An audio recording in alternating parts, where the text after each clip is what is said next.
আমার দেশের সরকারকে চিঠি পাঠিয়ে বলছে রেডি হও, খেলা হবে। বলেনি বলে মসজিদের ভিতরে কিছু একটা পেয়ে যায়।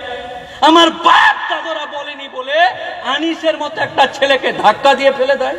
নাকি বিজেপির মুখপাত্র সে উমরি খেয়ে এসে বলছে কাকে?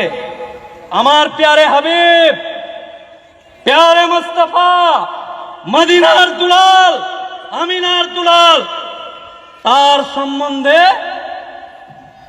কি কথা বলছে? নাউজুবিল্লাহ, তিনি নাকি লুচ্চা, তিনি নাকি কুমারী মেয়েকে নিয়ে সংসার করতেন, তিনি নাকি কত কি খারাপ কথা বলছে। এই ভাষা উচ্চারণ করার জন্য আমার সৃষ্টিকর্তা আল্লাহর কাছে আমি নাউজুবিল্লাহ বলে আল্লাহর কাছে ক্ষমা চেয়ে নিচ্ছি।